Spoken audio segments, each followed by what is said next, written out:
to Louisville's #1 urban sports talk radio show, the 35 KY Sports Show with Jeff Lightsy Jr.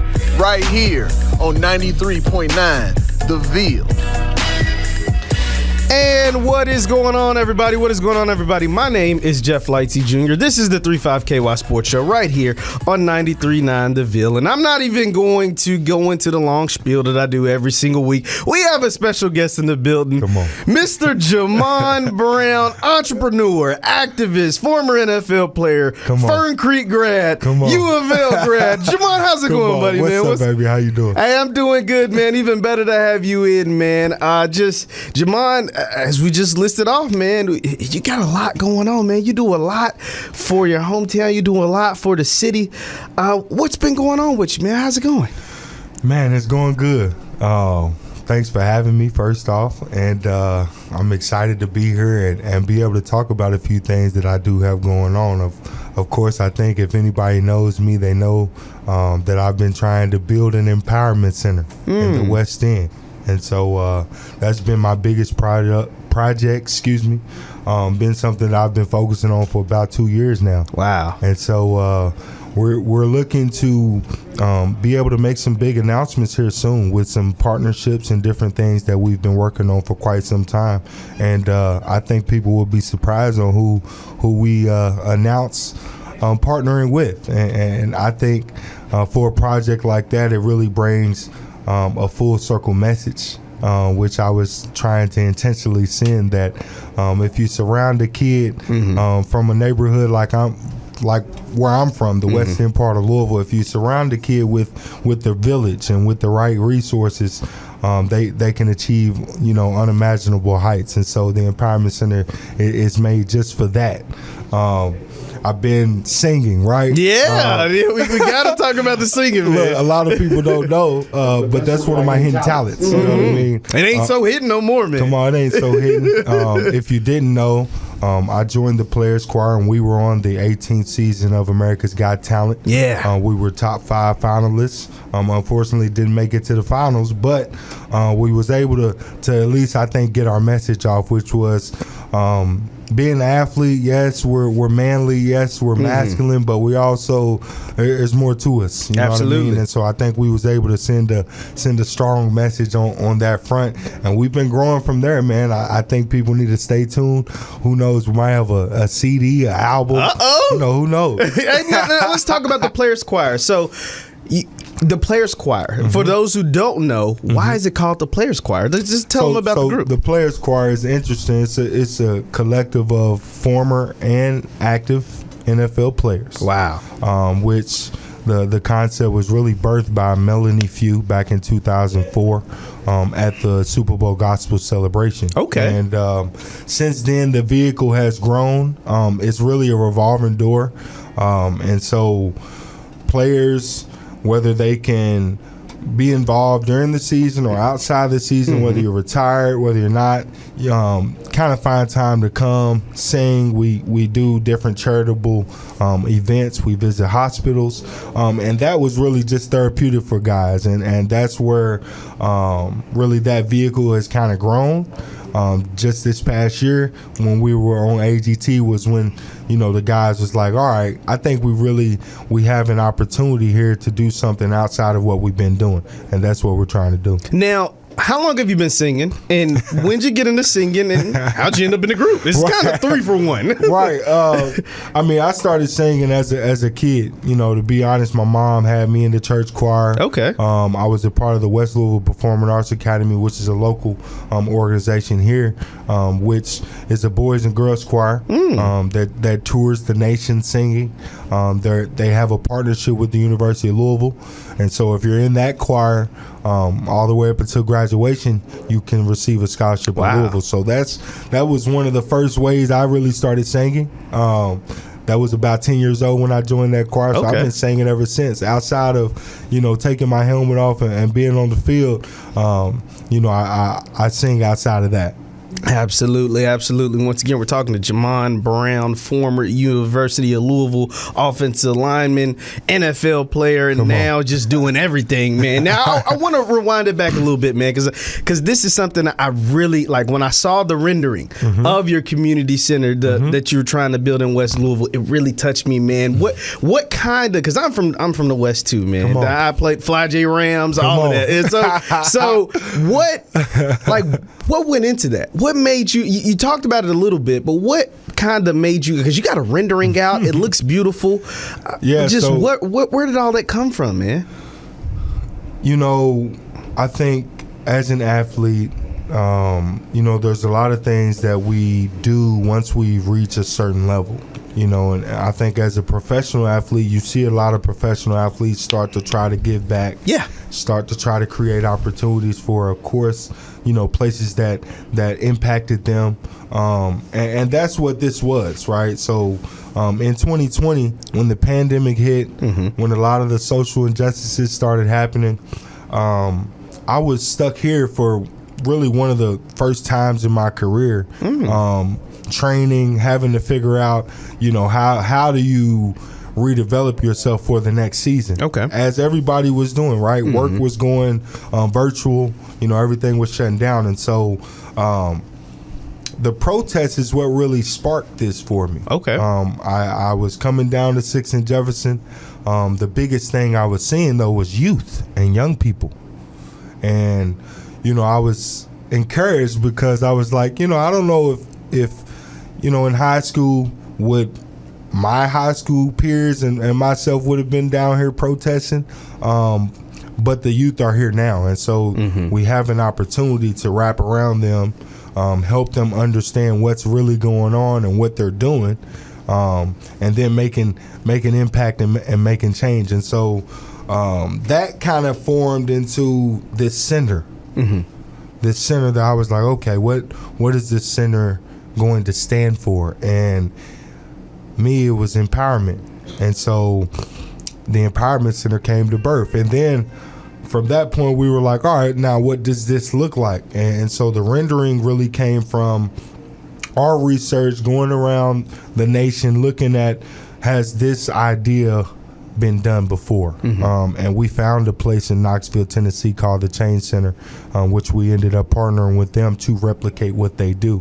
What they did was create a center that employed the youth of the community. Okay. Right? So they were kind of going through what we were going through. At the time, they were having a lot of violent crimes, particularly with youth 14 to 24.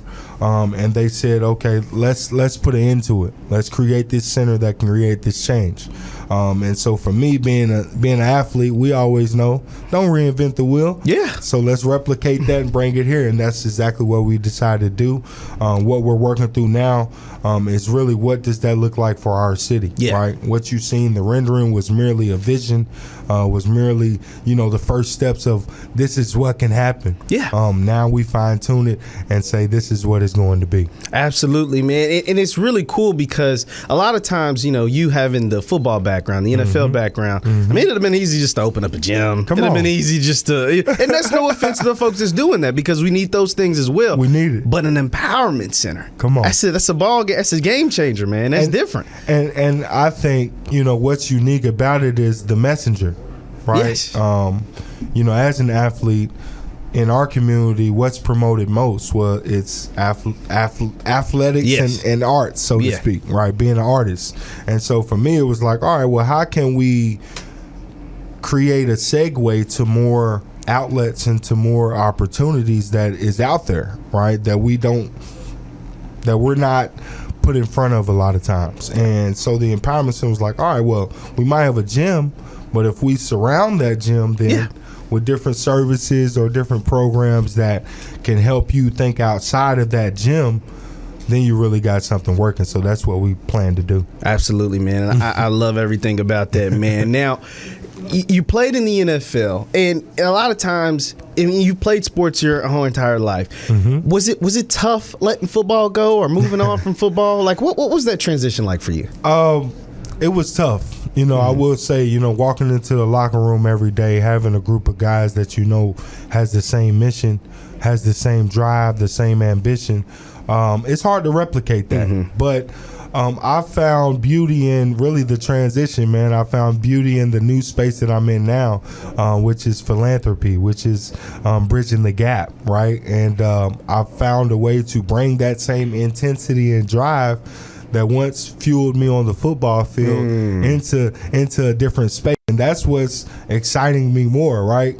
Where there was a time that I didn't think I could see Jamon Brown outside of football. Wow. Now I'm 2 years kind of into it and living in it and walking in it, and it feels just as good as when I put that helmet on Sundays. Man, that's awesome to hear. Once again, this is Jamon Brown. You heard the philanthropist, the former NFL player, and all that. I can go run it all the way down now. Jamon, you got the Total 360 gear on. I know Desmond. I know the guys over at Total 360. What's cooking up on that end? You guys got anything going over there? So listen, as always, we're trying to bridge the gap for our clients, right? Trying to find new avenues for them to really tap into their potential outside of the sports. And that's what we've been working on. Right now, we're working on building our partnership, our partnerships that can then help us reach a capacity that holistically wraps around each client. And that takes a lot of time, takes a lot of strategic planning and thinking. And I think when we unleash some of the things that we've got kind of put to our chest, the community, everyone's going to be excited about it. So you just got to stay tuned to that right there. And we will stay tuned to everything going on now. Jamon, you talked about the singing group. You talked about the Empowerment Center. What is there anything that you're working on? I mean, you got the Empowerment Center, but like right now, that like, hey, tomorrow I got to hop on a plane to go to here to do this. Is there anything? What's upcoming for Jamon? Not nothing that requires me to jump on a plane, but I am writing a book. Okay. What's that about? It's really going to be about my story. It's going to take really all the readers back, right, to Jamon Brown as a kid, and then walk you all the way through to Jamon Brown as I stand here and sit here today. So really a memoir, and I'm excited about really what's going into it. I'm excited about being able to kind of shed some light on some of the things that people don't know about me. Okay. You know, like the singing, right? Yeah. There is a lot more. There's a lot more that I've had to overcome. But I think a story like mine can inspire others, and so that's why I wanted to make sure I write it down and share it with others. So people got to stay tuned. I got a book coming for you real soon. Now you're still young though, man. Why write a book now? Like I feel like your story is still going on, right? Like it's still happening. So why now? And that's the thing, right? I want people to see that growth. Okay. Right. So start tracking it now. A lot of people don't really know what I grew through to get here.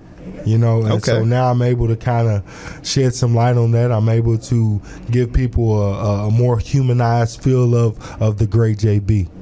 Now, you played in the league and you lived in all these different cities, but you guys didn't see it when Jamon came in here. A lot of people wanted to talk to him. A lot of people wanted to hear what he had to say. What's the love like from the people? I mean, you go to the Dripping Crab, your face is on the wall, right? Like, so what's it like as far as being Jamon Brown in the city of Louisville? What's that like for you? Man, it's a dream come true for me. When you talk about being a kid that wants to leave impact, and then being able to be recognized for that, it's no better feeling. It's almost like, you know, when you are playing and when you do have that uniform on. I remember being at U of L playing Florida State, right? The people cheering and saying your name, that's kind of the feeling I get walking around the city when I'm at Walmart, when I'm at, you know, these simple spaces, man, and it's no better feeling. It just makes me really want to get up every day and grind harder, get better, just like I did when I was an athlete, and I'm really feeling the love for that. That's awesome, man. That's awesome. Now, it's crazy. We've been on here talking. We haven't really talked much about football at all. Come on. Now, let me. So since we're transitioning that we way, got to. do you keep up with U of L now? Are you tapped in with Coach Satt and the staff? Like, what's that relationship like with you and University of Louisville right now? It's been good and it's growing. They've been a big support of mine. They've supported me on a lot of things that I do here in the community, and I'm in support of Coach Satt. I've watched him grow.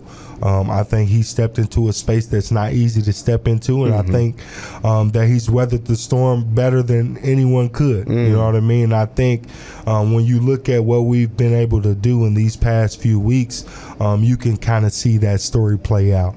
Right, I think we've gotten a few wins in the past couple of weeks that has set a statement, really to all the fans, all the watchers that hard work does really pay off. And a lot of things that I've learned playing football is, the extra days, the extra time doesn't always translate onto the field in wins and losses.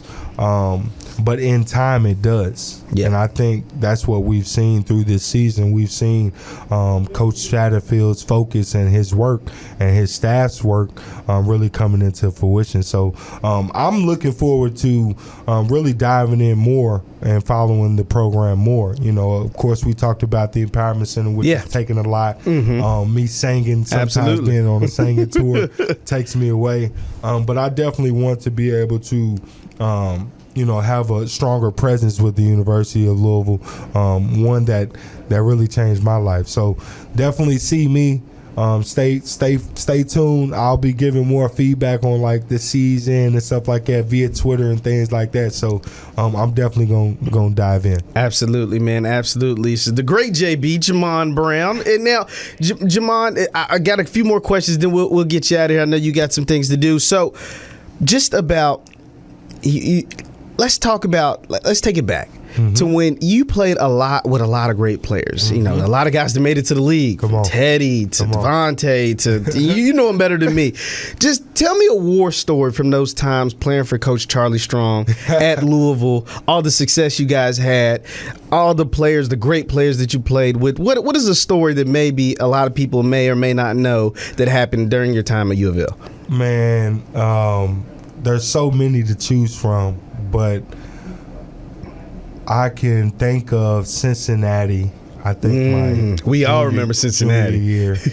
I believe Teddy was hurt. Yeah. Right. I think he was playing through some injuries, and we were trying to go and, of course, solidify our spot in the AAC at the time. Yeah. And so, for me, it's like watching Teddy prepare for that, right? Prepare through what he had to prepare through. I think really lit a fire in the whole locker room because we knew, hey, the general's kind of down. We got to pick up the slack, and you see guys like Devontae. You see guys like Terrell Floyd. You see different guys step up and make an impact in that game that, of course, pushed Teddy, I think, even higher because he did some things in that game that you like, man, hold on. Isn't he hurt? Isn't he hurt? But that's one I can remember, man, one that really meant a lot because we brought home the keg of nails at the end of that. You know what I mean? But it was also, I think, a staple on the program at the time of, we're here. We'll persevere through anything. Injury or not, we can get it done. So that's when I think just pops to the top of my mind right now. Absolutely, man. Well, Jamon, I appreciate you taking a few minutes out of your day. I'll get you out of here. Just plug your socials, plug anything, and anything that you want people to know about you moving forward, because that way we can follow along. You told us about the book. We know about the singing group. You guys got any performances coming up? No, not right now. Right now, we just came off, a few of them. We did the Commanders National Anthem. We did a charity event in Boston. And so now we're in the huddle, putting some things together, hopefully for Christmas. And stay tuned, man. Like you said, if you want to follow me, and you want to stay updated with what I got going on, JB the Great on all the social media platforms, JB_the_great_68. You can check me out. Absolutely. Hey, Jamon, man, I appreciate it. We got to get you back on again. That Empowerment Center, I cannot wait. If you haven't seen the rendering, go to Jamon's social media and look at what he is trying to bring, or is going to bring. Ain't trying to bring. It's going to happen. We doing it, baby. He's going to bring it to West End of Louisville, right where I grew up. Come on. I can't wait till it happens, man. I can't wait. The groundbreaking, I will be there when break ground on the project. Jamon, I appreciate it so much, man. And once again, you're listening to the 35KY Sports Show on 93.9 The Ville. We'll be right back after the break. Nelson & Nelson Roofing and Handyman Service is a Christian-owned and operated, fully insured roofing company looking to help you put that perfect new roof on your home. With over 25 years of experience, they are offering $500 off right now for all new roof installs. Call them right now and let them know that Jeff sent you at 502-712-0876. That's 502-712-0876.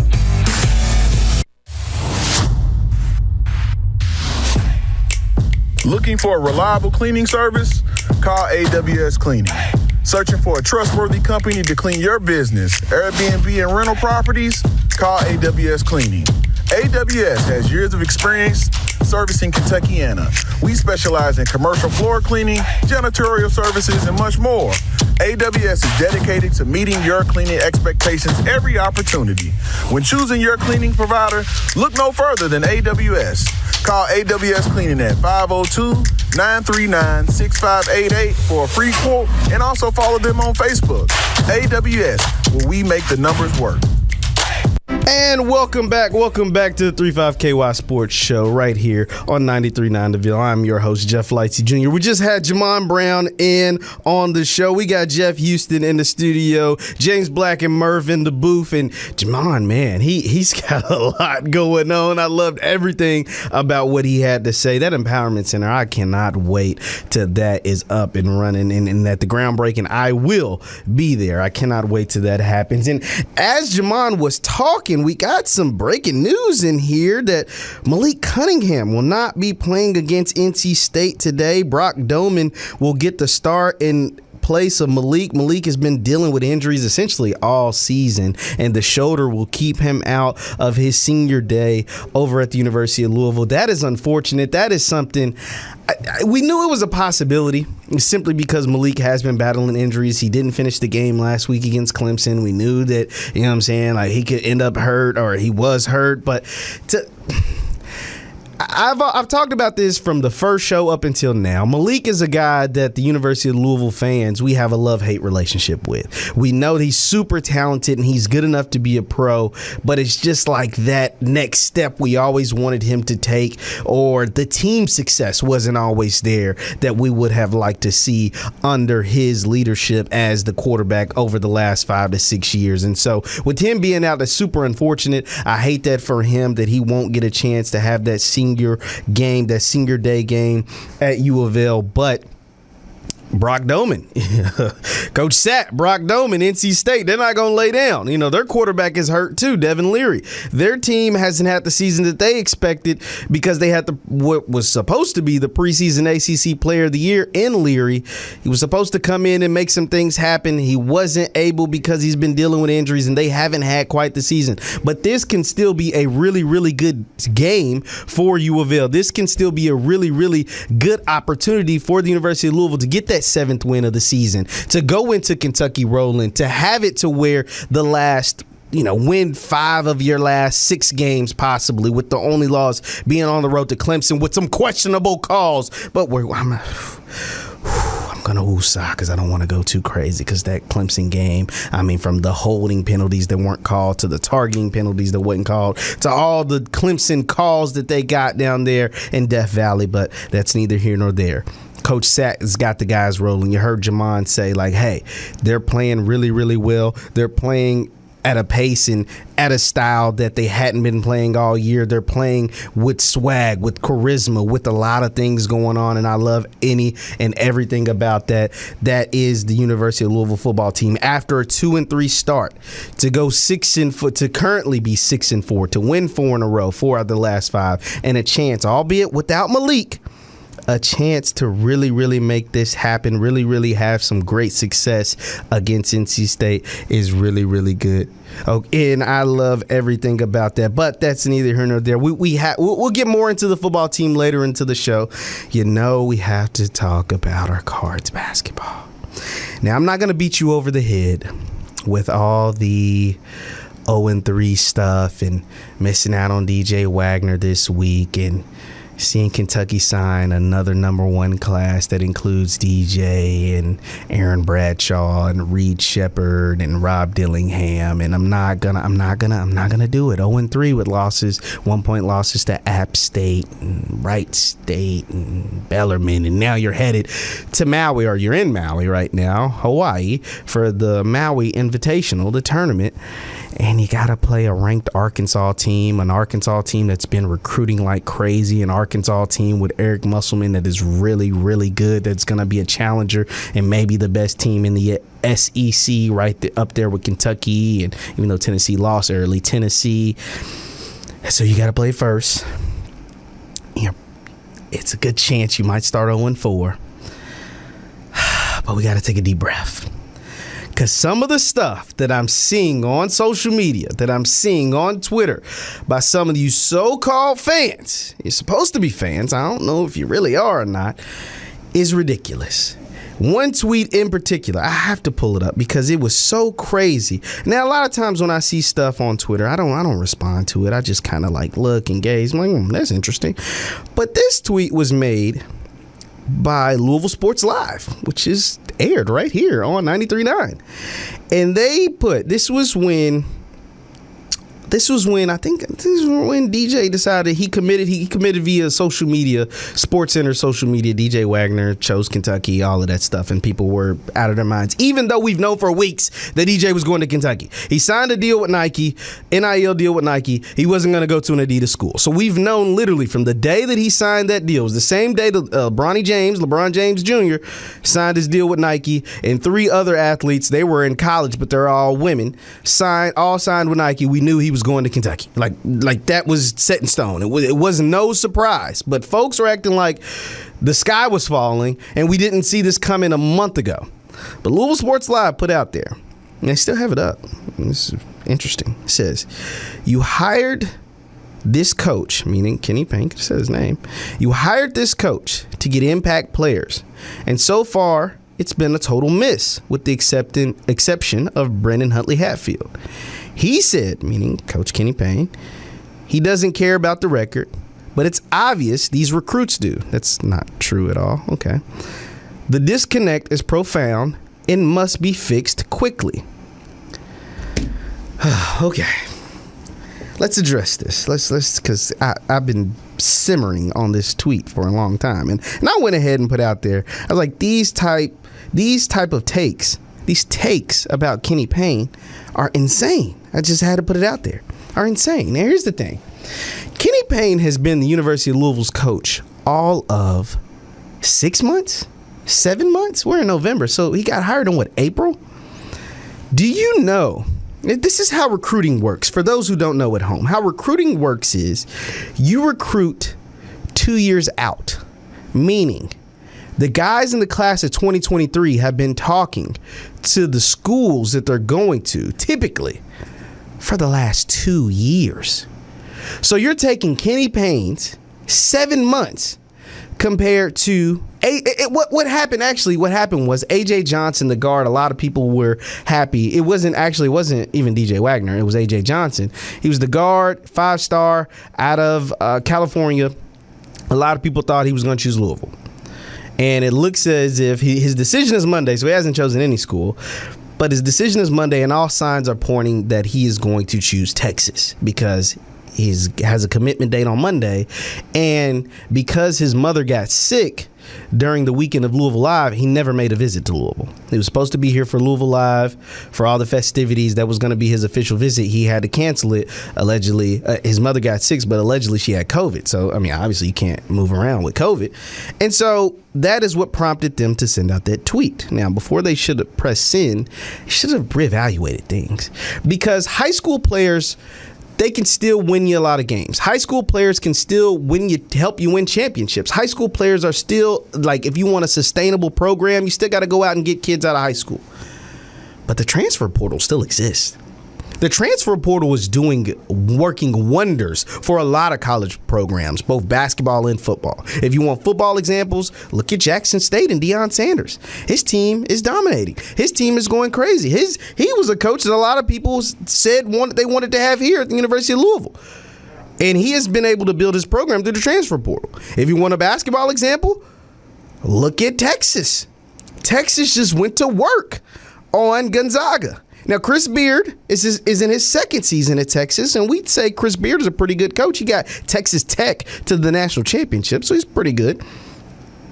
His first year wasn't spectacular. His first year wasn't worth remembering because I don't remember it. His first year wasn't really all of that. His first year was okay. But his second year, his first real offseason as the head coach of Texas, what did he do? He hit the portal hard, including getting Tyrese Hunter, a guy a lot of people wanted to come to Louisville. And now they're having 20, 25, 30-point victories over the number 2 team in the country, Gonzaga. That's because he hit the transfer portal, not because he went out and landed 5 stars in high school. And there's nothing wrong with landing 5 stars in high school. But to act as if Kenny Payne deserves to be fired because he missed out on a couple of kids in high school and because his first year has gotten off to a rocky start, you're out of your mind. You are out of your mind. You don't know how this thing is going to work. You don't know how it works at all. Because just because you missed out. Now, I'm not going to act like I'm satisfied with missing out on DJ Wagner, but we knew that was a foregone conclusion a month ago.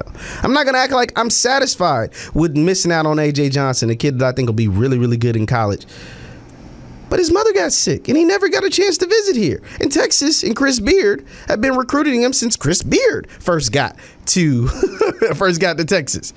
The guys at Kenny Payne, the 5 stars that you see in visiting Louisville a lot, are in the class of 24.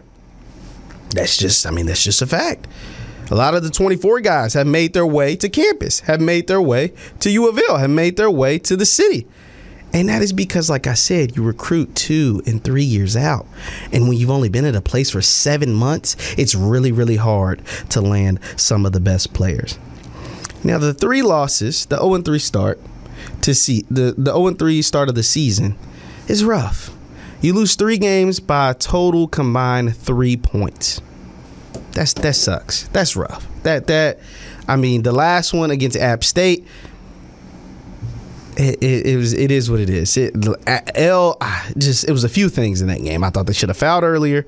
They waited to foul 11 seconds instead of about 14, 15. I thought L should have got into the action earlier because he didn't get the last shot off. But even if I want you to shoot with a few seconds left, that way if you miss, you get a chance to tip in or any of that, and you didn't get that. And that's coaching. Part of that is coaching, right? Like you can hold Kenny's feet to the fire for that. You can hold Kenny, Nolan, Danny, Jameson can hold their feet to the fire for that. And that is acceptable. I think that's cool. To beat his head in over missed out recruits when he's only 7 months into the job, nah, I don't get that. That doesn't make any sense to me. To question their offensive strategy, to question some of the calls that are being made or not, the calls that aren't being made, or the moves that are being made or that aren't being made, that's acceptable. But we got to be realistic about our program. Our team's not that talented. He's trying to make the most out of what he has. They're not the most talented team in the country. He told us that. They've got some nice size, but guys are still making a lot of elementary school mistakes is what I'm calling it. And the offense is still super, super stagnant. Nobody moves. It's like they pass the ball just to say we got the passes off. Because Kenny's whole offense, he wants 12 to 15 passes, a post touch here and there. And it's like they're doing that just to say we did it, but not really in an operation of operational offense, of an offense is actually getting things going towards the basket, getting things cuts, backdoor cuts, layups. Like, nothing is ever easy for Louisville. Anytime U of L scores, it's L. Ellis doing something spectacular. It's L. Ellis making a dude miss, shaking past somebody, and just getting a bucket and saying, getting out the way. So that is what is taking place. Maui is going to be tough, though, because you are playing Eric Musselman. You are playing an Arkansas team in that first game. That's really good. I mean, Arkansas, I think they're ranked top 10 in the country right now. Arkansas is really, really good. Arkansas is making a bunch of plays. Arkansas has been recruiting really well, both in the transfer portal and out of high school. And so it's going to be a tough game. And not just them, though. I don't want to limit it to just Arkansas because this field is tough. I mean, you're talking about a top 10 team in Arizona. You're talking about an Ohio State team that's ranked, a Cincinnati team that's always tough, San Diego State, Texas Tech that's always tough, and Creighton that keeps a good program. This Maui, we're going to learn a lot. If you don't think you've learned much about your team during the first 3 games where you lost by a total combined 3 points, I think that's the first time any school, any program has lost by 1 point in each of its first 3 games since 1980. So we're talking about 40 years. You're going to learn a lot, whether they're going to get down or lay down. Get down or lay down. Because these teams, if you mess around with these teams, Arkansas, Ohio State, Arizona, Texas Tech, Cincinnati, Creighton, you can get run off the court. You can get ran off the court really, really quick. Like, them 1-point losses will turn into 21-point losses. Them backbreaker game-winning shots turn into backbreaker game being over in the first half. That's the star power that's in this field. And so we are going to learn a lot about our program, but I still have faith in Kenny Payne. I still have faith in Coach KP. I still have faith in a lot of the things that he's doing. I am sticking through it. I stuck through it through the cloud. And that's another thing. When you're recruiting with a cloud over your head, it's a little tough. And the cloud that was the IARP decision, the cloud that was you could potentially miss the tournament or be banned from the tournament, the cloud of your program could be in shambles. I mean, 5 years ago, Pat Forty was calling for the death penalty for U of L, right? So we're really just getting over all of that.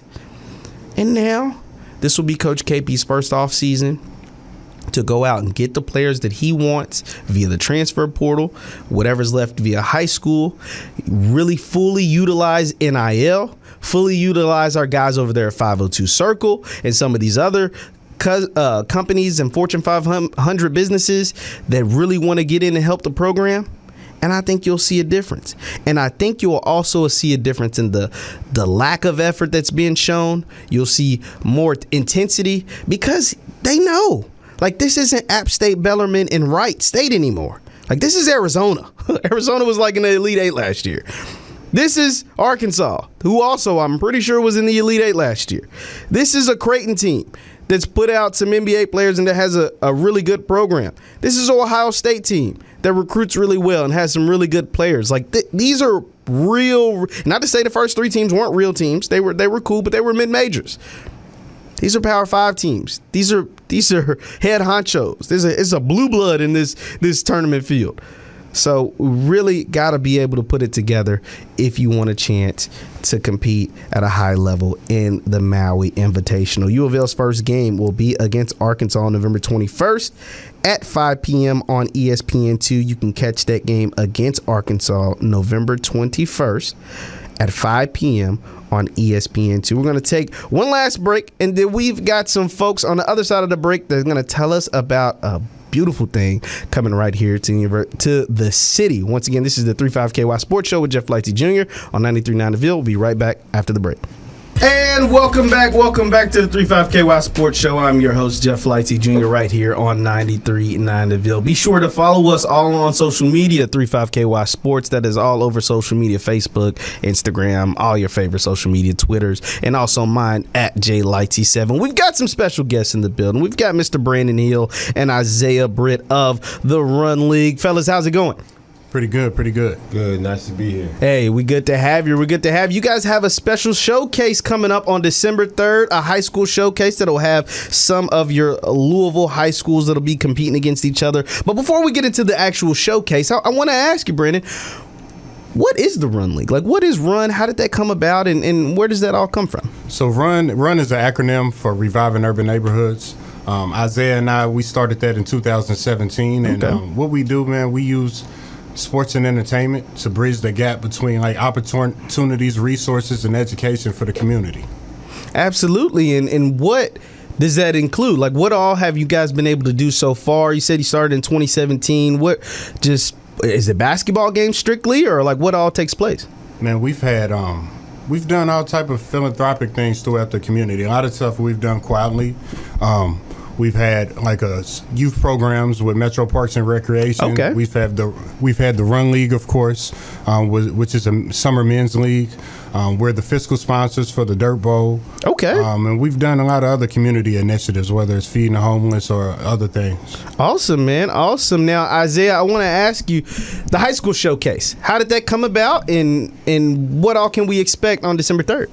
On December 3rd, we just one of the things that we think ties into reviving the urban neighborhood is tying in and connecting the dots with generations. So we thought it was important to pay homage to the older generations and kind of give some of the older guys from that 73 state championship team in Shawnee. Okay. Give them some recognition and some love. Absolutely. Now, I mean, somebody like myself, I didn't know Shawnee won a state championship in 73. Is that something you guys already knew, or somebody had to tell you and kind of showing them some love over there at Shawnee High School? Yeah, so it's something that I've known because my dad, he's in the baby boomer generation. I gotcha. And he hooped back then, so he really keeps me privy to like all the history and the heritage that went on back in the 60s and the 70s. So, during that day, we're going to have Southern versus Shawnee High School. Okay. Like Isaiah said, we're going to honor that 72-73 state championship team. They're also going to retire the jerseys of two Shawnee legends. Wow. Wayne Golden, number 10, he was first team All-State. He was first team All-American in college at UT Chattanooga. He was a national champion, and he was also a NBA draft pick for the New Orleans Jazz. And then you also have Ronnie Daniels. He's going to get his jersey retired too. He was on that state championship team. He was All-State at Shawnee. He played for Oklahoma State University, and he's like one in 7 players that averaged double figures all 4 years of college. Wow. Yeah, so they have some legends that we want to make sure that those kids know that, hey, I go to Shawnee, I can be great too. But then we also have a doubleheader. Okay. So we have Western High School, who has shout out to Coach Brandon Britt, that's Isaiah's cousin. Okay. Yeah, he has top some ballers 10. over there. Yes, Western. sir. They got some D1 guys. Yeah, they're guys top 10 in the state. Yeah. He has about 3 or 4 D1 guys, and they're going to be playing Cincinnati Taft, who was the Division III Ohio State champions. Okay. Yeah, so we're going to do that. We're going to have live DJ Empty Beats, and we're also going to have resources there for those people. Absolutely, man. What now? This is so awesome. Like, you talked about how you created the league back in 2017 and some of the things that you're doing, but why a basketball tournament? Why is it that, and you talked about why you're having it at Shawnee, but why is it that you want to have a tournament in a show in this way to kind of give back to the city? Basketball, just like other sports, it's naturally something that brings people together. You can look at the Olympics, and you have countries that go to war, but during Olympic time, we're gonna play sports. And even back in the days when we were segregated, you still have blacks and whites packing gyms to watch a basketball game. So we just use sports because it engages people. It's a great way to get people together and just promote positive relationships between them. Absolutely. Now, how tough was it to put together something like this? Something like doing the men's league during the summer, that's one thing. But putting together a high school basketball, like, you got to go through the schools, you got to go through the coaches, you got a lot of hoops you got to jump through. So how difficult was it to put this together, and how did it all came together? I think for us, it was tough, but it was seamless. So we had to do it at the right time period. We didn't wait last minute. So like contracts were signed in March, for this event. So we had to get the buy-in of Shawnee. Started with the head coach, Norman Ellis, then Mr. Mike Jolly, the AD, then Ms. Rice, the principal. Then they took it from there. Then we had to get the buy-in from the other teams that are participating. And then on top of that, we had to reach out to other resources that we have coming in. So shout out to our presenting sponsors, who are the U.S. Coast Guard.